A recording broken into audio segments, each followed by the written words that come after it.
आप सबका स्वागत है बैंक साथी यूट्यूब चैनल पर। आज हम कवर करेंगे 3 दिसंबर का डेली करंट अफेयर्स। और ये वीडियो ऑलरेडी लेट हो चुकी है, तो हम ट्राई करेंगे कि जितना जल्दी ये अपलोड हो पाए। ठीक है, मेरा 1 बजे का प्लान था, बट ऐसा लग रहा है कि ये 3 बजे तक वीडियो अपलोड हो पाएगा। बट जब भी अपलोड हो आप इसको देख सकते हो। ठीक है, स्टार्ट करते हैं video without wasting any time. तो आरबीआई ने ऑर्गेनाइज किया है high level policy conference of central bank from global south. जितने भी ग्लोबल साउथ के कंट्रीज़ हैं सब मिलेंगे और एक हाई लेवल का कॉन्फ्रेंस होने वाला है सेंट्रल बैंक्स के बीच में।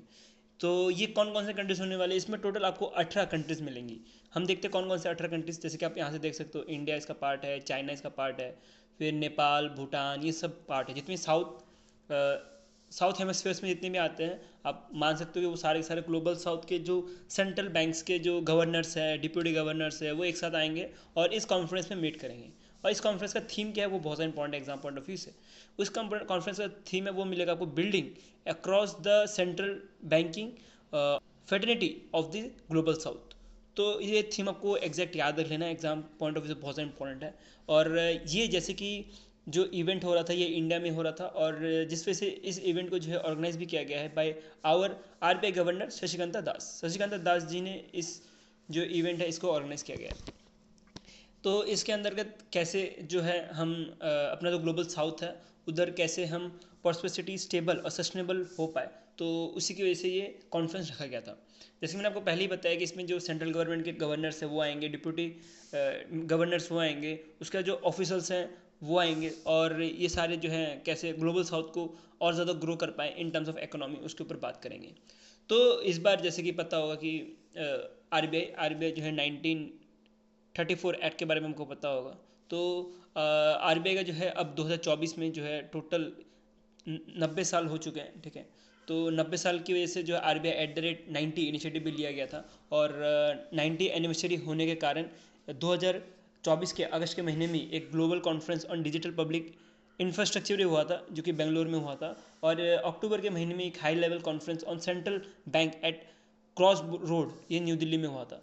तो ये दोनों कॉन्फ्रेंस के साथ अब ये साउथ ग्लोबल साउथ वाला भी कॉन्फ्रेंस हो रहा है। आई थिंक मैं एक चीज़ यहाँ पे मिस कर गया कि ये इवेंट हो कहाँ पे रहा है। ठीक है, तो ये आपको जो पीडीएफ मिलेगा वहाँ पे मैं आपको अपडेट कर दूंगा कि कहाँ पे ये इवेंट हो रहा है। ठीक है, आई थिंक मेरे जो कंटेंट क्रिएटर है वो भूल गए कि इसको ऐड करना, तो हम उसको ऐड कर देंगे जो भी स्लाइड है उसको। हम आगे बढ़ते हैं विदाउट वेस्टिंग एनी टाइम। तो इसमें आ रहा है कि PNB become the partnership for carbon accounting financial signatory. जैसे कि नाम से पता लग रहा है कि जो कार्बन है उसका जो है अकाउंटिंग की जाएगी। ठीक है, कि कार्बन को कैसे मैनेज करना है उसके ऊपर जो है अकाउंटिंग की जाएगी, सही से मैनेज कर रहे हैं कि नहीं। तो इसका जो है पार्ट बन गई है पीएनबी। ऐसा नहीं है कि पीएनबी ओनली जो बैंक है हमारे इंडिया से वो पार्टनर है, बहुत सारे बैंक्स हैं, लेकिन एक बैंक का नाम आपको इंपॉर्टेंट है वो याद रखना है, वो है UBI, union bank of India. Union bank of India पहला बैंक था जो कि इस फ्रेमवर्क के अंतर्गत ज्वाइन किया था, और अब पीएनबी ने ज्वाइन किया। तो ज्वाइन करके क्या करेगा पीएनबी? पीएनबी करेगा commitment to measure and disclose जो ग्रीन हाउस एमिशन होते हैं बैंक के द्वारा, पीएनबी बैंक के द्वारा, वो जो है डिस्क्लोज करने का काम करेगा। और ये जो भी अलाइंड रहेगा जो ग्लोबल स्टैंडर्ड है उसके साथ, और उसके साथ जो आरबीआई का जो draft framework on climate related risk finance है उसके साथ भी जो है अलाइंड रहेगा, जो कि इफेक्टिव रहेगा फाइनेंशियल ईयर 2026 से। तो ये दोनों के साथ अलाइंड रहेगा। तो पीएनबी क्या क्या डिस्क्लोज करेगी कि पीएनबी मान लीजिए कि बैंक है, तो बैंक के लिए ऑपरेशन के लिए बैंक को गाड़ी की जरूरत पड़ेगी, बैंक को इलेक्ट्रिसिटी की जरूरत पड़ेगी, इलेक्ट्रिसिटी यूज़ करेगी, तो इलेक्ट्रिसिटी कहाँ से आएगी? वो कोल के थ्रू आएगी। फिर उसके बाद बैंक जो है लोन किसको देता है? ठीक है, अब मान लीजिए कि बैंक जो है लोन दे रहा है कोल कंपनी को, जो कि क्या कर रही है, इन्वायरमेंट को जो है डैमेज कर रही है, तो वो सब के सब जो है कैलकुलेट किए जाएंगे अंडर दिस फ्रेमवर्क। ठीक है, तो अब पीएनबी को ये सब भी जो भी अकाउंटिंग का काम है अंडर दिस फ्रेमवर्क वो करना पड़ेगा। और ग्रीन हाउस एमिशन जो हो रहे हैं बाय डूइंग लोन देके, या तो जो व्हीकल यूज़ करके, या जो इलेक्ट्रिसिटी यूज़ करके, या बैंक के जो भी ऑपरेशंस हैं उसकी वजह से जो भी ग्रीन हाउस एमिशन हो रहे हैं वो सब डेटा जो है देना पड़ेगा। ठीक है, और ये सब डेटा कैसे देगी? जो ग्लोबल स्टैंडर्ड है उसको फॉलो करके, और जो आरबीआई का जो ड्राफ्ट फ्रेमवर्क है उसको फॉलो करते हुए। अब पीसीएएफ की बात करें तो पीसीएएफ जो है फाउंड हुआ था 2015 में बाय 14 डक्स इंस्टीट्यूट्स। तो 14 डक्स इंस्टीट्यूट ने इसको फॉर्म किया था, और इसके अंतर्गत ये हेल्प करता है कि एक तरह का फ्रेमवर्क है जिसके अंतर्गत जो भी ग्रीन हाउस एमिशन है उसको ट्रैक किया जाए और उसका फाइनेंशियली कैसे अकाउंटिंग की जाए उसके बारे में पूरा का पूरा लिखा हुआ डिटेल में। और बात करें कि जैसे मैंने आपको ऑलरेडी बताया कि लोन और इन्वेस्टमेंट, जैसे बैंक जैसे पीएनबी कहाँ पे लोन दे रही है, कहाँ पे इन्वेस्टमेंट दे रही है, तो वो सब भी लिखा जाएगा अंडर दिस फ्रेमवर्क, ठीक है। तो ये एक मोटा मोटा न्यूज़ हो गया जो कि एग्जाम के लिए बहुत ज़्यादा इंपॉर्टेंट बन जाता है। और मेरा काम यही है कि आपको शॉर्ट में और क्रिस्प में दिया जाए, जिसके से आपको अभी और बाद में भी आपको जब रिविजन करना हो तो आपके लिए हेल्प हो, ठीक है। और एग्जाम में क्वेश्चन फंसेगा तो इससे फंसेगा, आप देख लेना, ठीक है। आपने ऑलरेडी देखा होगा, जो मेरा ऑलरेडी फॉलो कर रहा होगा अल्टीमेट पीडीएफ या मंथली पीडीएफ, उनको पता होगा कि जो भी करंट अफेयर्स फंसते हैं वो यही से फंसते हैं जो मैंने माइंड मैपिंग में दिया होता है, और जो अबाउट सेक्शन होता है यही से फंसता है, ठीक है। तो आपको इतने पढ़ने से पढ़ को मतलब भी नहीं बनता, आपको याद भी नहीं रहेगा एग्जाम में, ठीक है। पढ़ लोगे यार, 2-2 पेज के करंट अफेयर्स पढ़ लोगे, बाद में एग्जाम में याद नहीं रहे तो उसका मतलब नहीं बनता। नेक्स्ट चलते हैं, नेक्स्ट पढ़ते हैं। President of India Draupadi Murmu ji ने अटेंड किया है 6th एडिशन ऑफ साहित्य आज तक। एक तरह का क्या है ये, प्रेस्टिजियस लिटरेचर फेस्टिवल है। तो इस फेस्टिवल को जो है ऑर्गेनाइज किया गया है भाई इंडिया टुडे ग्रुप के द्वारा, और ये जो है न्यू दिल्ली में ये फेस्टिवल हो रहा था। और न्यू दिल्ली में भी कहाँ, मेजर ध्यानचंद नेशनल स्टेडियम में ये जो है इवेंट हो रहा था। तो इसमें इवेंट में प्रेसिडेंट ऑफ इंडिया आए और इन्होंने कुछ प्राइजेस भी दिए गए हैं, जैसे कि आज तक साहित्य जागृति लाइफ टाइम अचीवमेंट अवार्ड, ये जो है गुलजार जी को दिया गया है। और उसके बाद जो इंडियन लिटरेचर और इंडियन सिनेमा है उस उनके कंट्रीब्यूशन के लिए इनको दिया गया है गुलजार जी को। उसके बाद आज तक साहित्य जागृति सम्मान जो अवार्ड भी दिया गया है, और ये जो है जैसे लिटरेचर में कितना एक्सलेंस किया उसके लिए दिया गया है, ठीक है। तो इसमें डिफरेंट डिफरेंट अवार्ड्स और भी हैं, बट एग्जाम के लिए उतना रेलेवेंस है नहीं, तो उसको पढ़े उसका मतलब भी नहीं बनता। ये अवार्ड की बात करें तो ये अवार्ड जो है 2023 में जो है अनाउंस किया गया था, और इसके अंतर्गत टोटल 7 कैटेगरी में ये अवार्ड दिए जाते हैं। तो उसमें से मैंने आपको 2 कैटेगरी बता दी है जो कि एग्जाम के लिए इंपॉर्टेंट है, बाकी आप 5 स्किप भी कर सकते हो, कोई इशू नहीं है। अगर हम विनर की बात करें तो विनर को जो है कुछ 11 लाख रुपए तक दिए जाते हैं। और अगर first life time achievement award की बात करें तो वो जावेद अख्तर जी को दिया गया था। तो ये आपको ध्यान देना है कि फर्स्ट किसको दिया था, एग्जाम के लिए इंपॉर्टेंट है। नेक्स्ट न्यूज़ में बढ़ते हैं। तो नेक्स्ट न्यूज़ आ रहा है, minority affairs and parliamentary affairs ने इनोग्रेट किया है conference of chairmanship of state and UT हज कमेटी। हज कमेटी के बारे में पता होगा, एक सऊदी अरेबिया में एक जगह है जहाँ पे मुस्लिम जो है मतलब जो मुस्लिम पिलग्राम्स हैं वो आते हैं, इकट्ठा होते हैं और प्रे करते हैं। तो इसके लिए जो है हज कमेटी बनाई जाती है, जिसके अंतर्गत कैसे जो है इंडिया के जो हज के जो पिलग्राम्स रहेंगे उनको कैसे भेजा जाए, हमारे इंडिया से पासपोर्ट कैसे दी जाए, उनके ट्रैवल कैसे हुए जाए, और कैसे जो है उनको जो सऊदी अरेबिया वहाँ तक पहुँचाया जाए और वापस लाया जाए। तो ये सब काम रहता है हज कमेटी का। तो ये जो है हज कमेटी का जो ये कॉन्फ्रेंस था इसको ऑर्गेनाइज कराया गया था हज कमेटी ऑफ इंडिया, जो कि मिनिस्ट्री ऑफ माइनॉरिटी अफेयर्स है। तो मिनिस्ट्री ऑफ माइनॉरिटी अफेयर्स अभी रिसेंटली इनको जो है दावेदार दे दिया गया है ये हज कमेटी को संभालने का। इससे पहले जो था वो मिनिस्ट्री ऑफ एक्शन अफेयर्स का था, ठीक है। और अब जो है मिनिस्ट्री ऑफ माइनॉरिटी अफेयर्स का है। और ये जो इवेंट हो रहा था ये दिल्ली में हो रहा था, जिसके बारे में मैंने आपको ऑलरेडी बता दिया शायद। अब हम अब ये देखते हैं कि ministry of minority affairs and parliamentary affairs ने क्या लॉन्च किया है। माइनॉरिटी अफेयर्स और पार्लियामेंट्री अफेयर्स ने एक ऐप भी लॉन्च किया है जिसका नाम है हज सुधा एप्लीकेशन 2.0, जिसको डेवलप किया गया है बाय BISAGN। तो ये एक ऑर्गेनाइजेशन है जिसने जो है इस जो ऐप है इसको डेवलप किया गया है, जिसके अंतर्गत मैंने आपको ऑलरेडी बताया कि क्या हेल्प करेगा।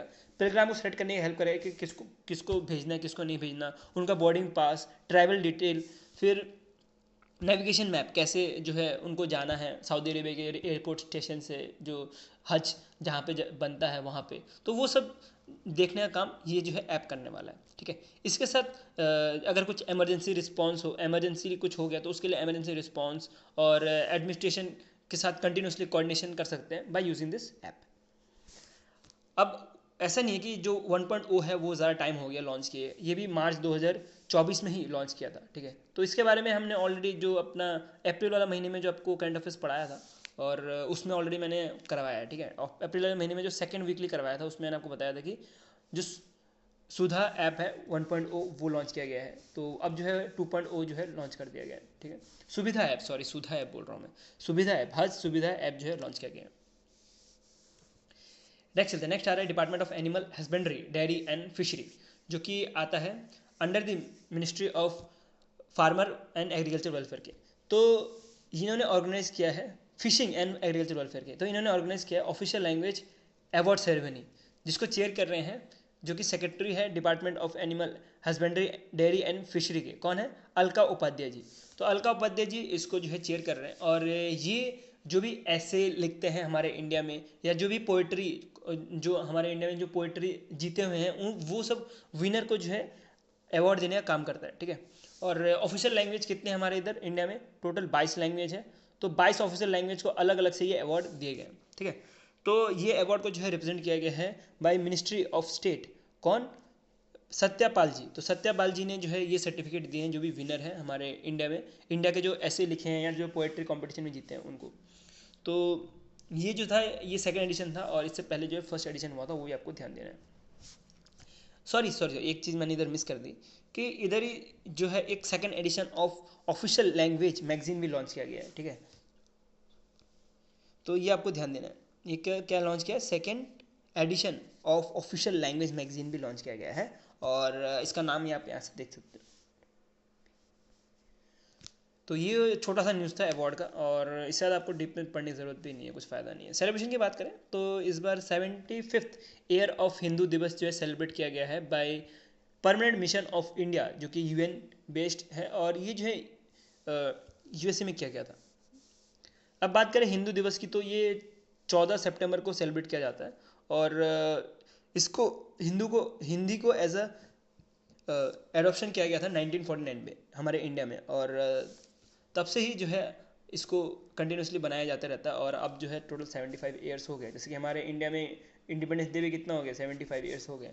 तो उस हिसाब से जो हिंदी दिवस भी है वो उसके लिए भी जो है 75 ईयर्स हो गए। इसमें यूएन भी बहुत बड़ा हाथ है, कि यूएन भी चाह रहा है कि जैसे यूएन में जो लैंग्वेज है वो चाइनीज़ है, रशियन है, ठीक है, इंग्लिश है, तो वैसे कुछ अब हिंदी को भी ऐड करने के लिए कोशिश की जा रही है इंडिया के द्वारा।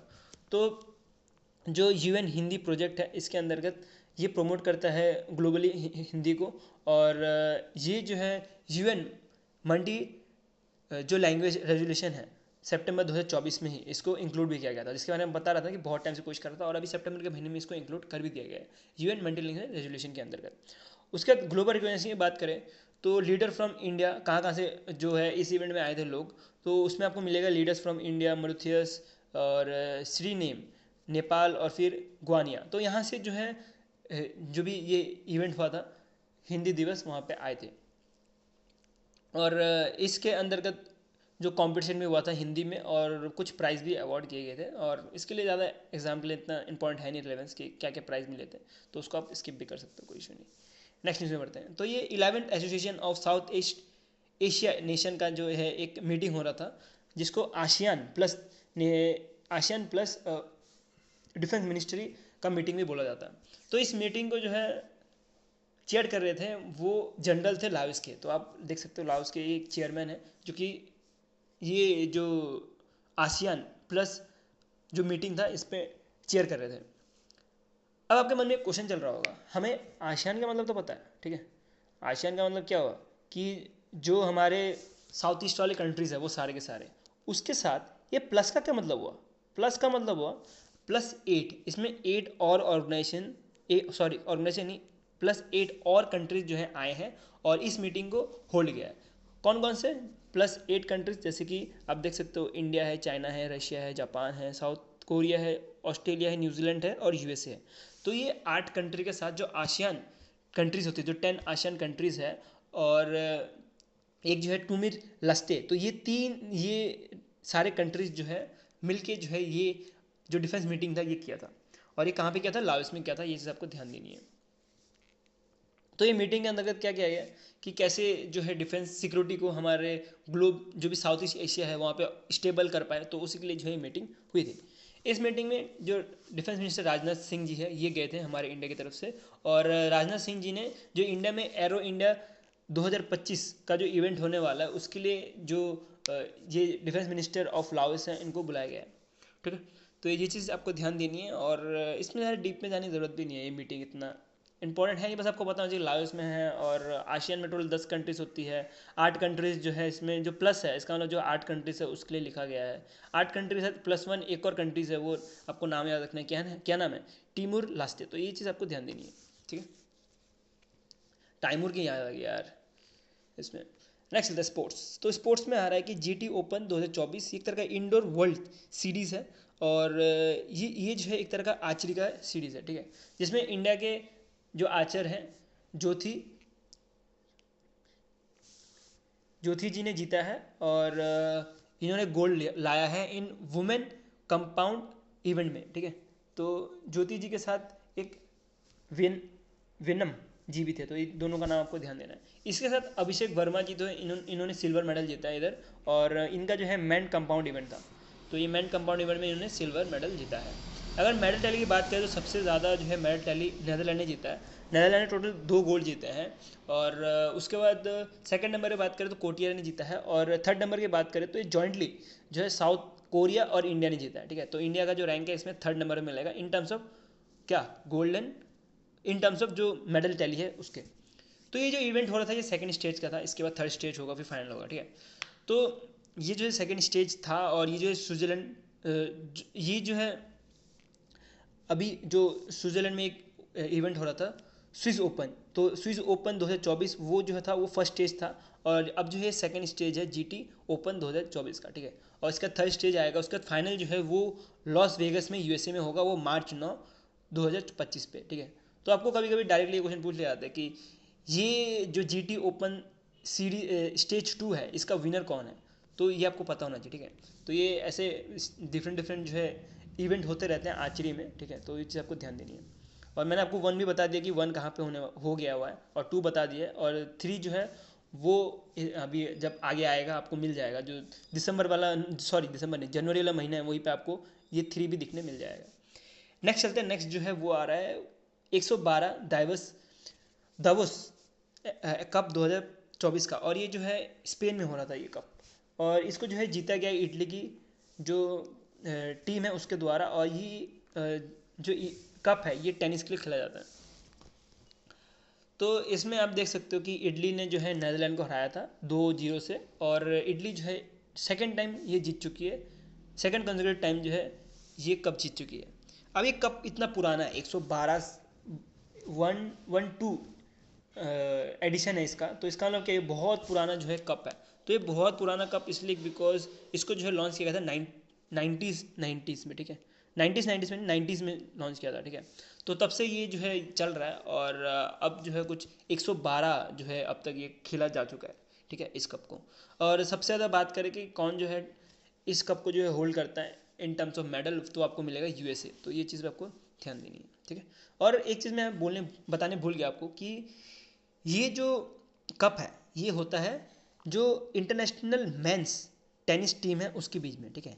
तो इस चीज़ आपको ध्यान देनी है कि ये कप जो है सिर्फ इंटरनेशनल मैन टेनिस टीम के बीच में ही होता है, वुमेन टेनिस का कोई काम नहीं है इसका। ये जो कप है इसमें जो मैन टेनिस है उनके लिए बनाया गया है, ठीक है।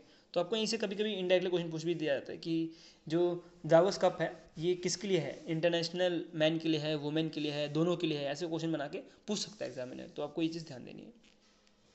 नेक्स्ट रिपोर्ट और अप्रूवल्स के बारे में पढ़ें, तो एक तरह का रिपोर्ट है jobs at your door step. तो ये जो है एक तरह का रिपोर्ट है जो कि वर्ल्ड बैंक रिलीज़ करता है, तो इसको जो है सबमिट किया गया है by ministry of education and ministry of labour and employment के द्वारा, जिसके अंतर्गत बोला गया कि 6 स्टेट्स ऐसे हैं जिसका जो है एम्प्लॉयमेंट नापा गया है, और बोला गया कि ये जो 6 स्टेट्स है इसमें कुछ जो स्किल की ज़रूरत है, ठीक है, स्किल बेस्ड एजुकेशन की ज़रूरत है, कुछ 9 से लेकर 12 तक, और उसके साथ जो करियर पाथ है उधर भी स्किलिंग की ज़रूरत है। तो ये चीज़ बोली गई है by ministry of education and ministry of labour and employment के द्वारा। अब जैसे कि मैंने बताया कि वर्ल्ड बैंक का पार्ट है रिपोर्ट, क्यों, क्योंकि ये जो है स्टार का पार्ट है, और स्टार के बारे में अगर आपने थोड़ा भी पढ़ा हो तो स्टार जो है वो पार्ट है वर्ल्ड बैंक का, ठीक है। स्टार जो है वर्ल्ड बैंक स्टेट प्रोग्राम है, और अगर स्टार का फुल फॉर्म देखें तो आपको मिलेगा strengthening teaching learning and result for states. तो ये आपको ध्यान देनी है, स्टार का फुल फॉर्म ध्यान देना है, और ये जो है वर्ल्ड बैंक बैक्ड प्रोग्राम है, और ये हेल्प करता है कि कैसे जो है स्कूल एजुकेशन में कैसे इम्प्रूव किया जाए क्वालिटी, और क्वालिटी इम्प्रूव करने के लिए वर्ल्ड बैंक ने कुछ 500 मिलियन तक लोन भी दिया गया है, और ये 6 स्टेट्स में, तो आपको चीज़ ध्यान देनी है। और ये 6 स्टेट्स ने खुद भी कंट्रीब्यूट किया, लेकिन उसके साथ जो है वर्ल्ड बैंक ने कुछ 500 मिलियन का लोन भी दिया है, तो ये भी आप पॉइंट आपको ध्यान देना है। नेक्स्ट अप्रूवल में चले तो आरबीआई ने अप्रूव कर दिया कि जो सेंट्रल बैंक ऑफ इंडिया है कि ये जो है एंटर कर सकता है इंश्योरेंस सेक्टर में बाय, जो ये आपको पता होगा ना अभी, जो CCI, competition commission of India, इसके बारे में मैंने ऑलरेडी पढ़ाया हुआ है। जो CCI है, इनको अप्रूवल मिल, CCI ने जो है अप्रूवल दे दिया था सेंट्रल बैंक ऑफ इंडिया को कि वो जो है मर्ज कर पाए, या तो जो स्टॉक है, जो स्टैग है वो खरीद पाए future general India insurance company का और future general India life insurance का। तो ये जो मर्जर, या मैं बोलूँ जो एक्विजिशन करने के बाद जो है RBI ने फाइनली अप्रूवल दे दिया कि सेंट्रल बैंक ऑफ इंडिया जो है अपना इंश्योरेंस सेक्टर में भी एंटर हो सकता है by joining this to organisation. ठीक है, तो ये चीज़ आपको ध्यान देनी है, बहुत इंपॉर्टेंट है एग्जाम पॉइंट ऑफ व्यू से। मैंने डेफिनेटली इधर आपको मैंने छोटा सा लिखा हुआ है ये, लेकिन एग्जाम के लिए जो है ना बहुत इंपॉर्टेंट है, आपको ध्यान देना है। ऐसा नहीं कि मैंने छोटा सा लिखा हुआ है तो इंपॉर्टेंट नहीं है, ऐसा कुछ नहीं है। क्योंकि जो ये आपको मिलता है ना, ये टेबल में आपको ये जो पार्ट मिलता है ना, अप्रूव बाय, या जो रिपोर्ट नेम सबमिटेड बाय और की इंपॉर्टेंट, ये सब चीज़ जो मिलती है ये बहुत इंपॉर्टेंट होता है। आपको रिविजन जब करना होता है लास्ट में, तो आपको यही से पढ़ना होता है। और की पॉइंट्स भी पढ़ने होते हैं, लेकिन की पॉइंट्स आपको नहीं पढ़ोगे तब भी चल जाता है। ठीक है, क्योंकि की पॉइंट्स आपको पहले पढ़ने होते हैं और रिविजन के टाइम में आपको ये 3 जो रो है ये पढ़ना है, और जो मैंने आपको ये रो बताया ना ये पढ़ना है, जिसकी वजह से आपको देखने मिला है कि जो भी इंपॉर्टेंट कंटेंट होते हैं ना मेरे, आपको यहीं पे मिलते हैं। ठीक है, अप्रूव बाय या अप्रूव टू, और जितने भी आपने देखा होगा प्रीवियस भी जो मैंने आपको स्लाइड दिखाए हैं, इसमें भी जो टूर्नामेंट है, विनर है और जो कैटेगरी है, तो ये 3 चीज़ जो है एग्जाम के लिए बहुत इंपॉर्टेंट होती है। जिसके से मैं आपको जो स्टार्टिंग है यहीं पे दे देता हूँ। बाकी आप की नोट जो है रिवीजन पॉइंट ऑफ व्यू से आप नहीं पढ़ पाते लास्ट क्लास में, बहुत ज़्यादा हो जाता है। आपको पहले पढ़ना है इसको, और बाद में आपको इसको स्किप भी कर सकते हो। ठीक है, की नोट्स को मोस्टली आपको फोकस करना है ये सब चीज़ों में, जिससे आपको रिवीजन करने में हेल्प हो। नेक्स्ट चलते हैं। नेक्स्ट कुछ नहीं है, नेक्स्ट खत्म हो गया जो हमारा डेली करंट अफेयर्स था ये 3 दिसंबर का। मैं होप करता हूँ जी मैंने आपको समझा, आपको समझ आया, और मेरा मकसद है ये कि शॉर्ट और क्लिप्स में आपको जो भी वीडियो प्रोवाइड की जाए अंडर 20 to 30 मिनट्स के। ठीक है, बिकॉज आपको दूसरी चीज़ें पढ़नी होती है, मैथ्स है, रीजनिंग है, इंग्लिश है, और GA में इतना फोकस करने की ज़रूरत नहीं पड़ती, और पढ़ने की ज़रूरत नहीं पड़ती। जो मतलब दूसरे जो PDF जो प्रोवाइड करते हैं या जो भी टीचर भी पढ़ाते हैं, आपको ज़्यादा पढ़ा देते हैं, मुझे ऐसा लगता है। ये मेरा पॉइंट ऑफ व्यू है, आपका पॉइंट ऑफ व्यू अलग हो सकता है। टीचर जितना जितना पढ़ना चाहिए उससे ज़्यादा पढ़ा देते हैं, और मतलब एग्जाम के टाइम पे जब रिवीजन करने की बारी होती है तब आप पूरी तरह फेल हो जाते हो, क्योंकि आप पढ़ नहीं पाते, और जो चीज़ पढ़ ना पाओ, जिसको आप रिवीजन नहीं कर पाओ, उसको पढ़ को मतलब ही नहीं बनता। जिसके से मेरा PDF भी आपको इसी फॉर्म में मिलता है, और अगर आपको PDF चाहिए तो आप इस वाले टेलीग्राम ग्रुप में जाकर डाउनलोड कर सकते हो, लिंक इन द डिस्क्रिप्शन। और अभी के लिए हम इतना रखते हैं। Thank you for watching this video. अच्छा लगा तो वीडियो लाइक कर देना।